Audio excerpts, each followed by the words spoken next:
கர்த்தருக்குள் பிரியமானவர்களே, ஒவ்வொருவரையும் இந்த வீடியோ மூலிமா உங்களை காண்பதில் மிகுந்த மகிழ்ச்சி அடைகிறேன். இந்த வசனத்தை கேட்குற, இந்த வீடியோ பார்க்குற அன்பு சகோதரன் சகோதரிகளே, இந்த நாளில் ஒரு வேத வசனத்தை காண்பிக்கிறேன். நீதிமொழிகள் 13ஆம் அதிகாரம் 3ஆம் வசனம் சொல்லப்படுகிறது.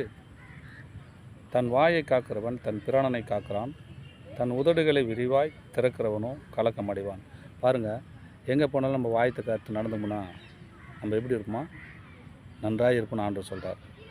தன் வாயை காக்கிறவன் தன் பிராணனை காக்கிறான், தன் உயிரே காத்துக்கிறானோ. வாயை அடக்கிறவன் வாயை விரிவாக திறக்கணும்னு அவன் எப்படி ஆகிடுவானோ? கலக்கம் அடைவான். எந்த இடத்துலையும் அவமானப்படுவான், நிந்தை போராட்டம் அவனுக்கு வரும்ன்றாரு. ஏன்னா கடகண்ணு வாயை விட்டுடுவான், வாயை விட்டு அங்கே பிரச்சனை உருவாகும். அந்த இடத்துல நம்ம கலக்கம் அடைந்து அவமானத்தோடு நிந்தையோடு விட்டு திரும்பும் இல்லையா? அதுதான் ஆண்டவர் சொல்கிறாரு. இந்த நாளிலே வாயை காக்கிறவன் தன் பிராணனை காக்கிறான், தன் உயிரை கூட காத்துக்கிறான். சில பேர் பாருங்கள், வாய் விட்டுட்டு பெரிய பிரச்சனை போராட்டம் உயிரே போயிடும், வெட்டுக்குத்து ஆகிடும். அப்படிப்பட்ட சூழ்நிலை போய்கிற வார்த்தை மூலிமா எத்தனை நடந்திருக்கு நம்ம பார்த்துருக்குறோம். அன்பு சகோதரன் சகோதரிகளை, நம்ம வாயை காத்துக்கொள்ள வேண்டும்.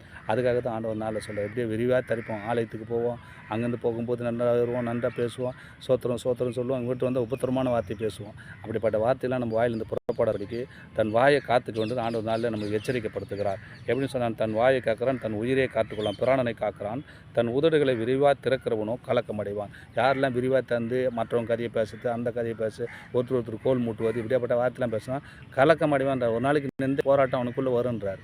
இந்த வார்த்தையில் நம்ம விலக்கி கொள்வோம், வாயை காத்துக்கொள்வோம்.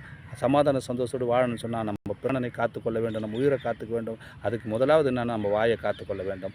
வாயை காத்துக்கொள்ளும் போது இயேசு கிறிஸ்து அன்பானவர், அவருடைய வார்த்தை கீழ்ப்படி நடக்கும்போது நிச்சயமாய் உங்கள் வாழ்க்கையில் வாயை காத்து நடக்கும்போது அற்புதம் அடையாளமாய் நீங்கள் வாழ கர்த்தர் உதவி செய்வார். ஆமேன், ஆமேன். God bless you.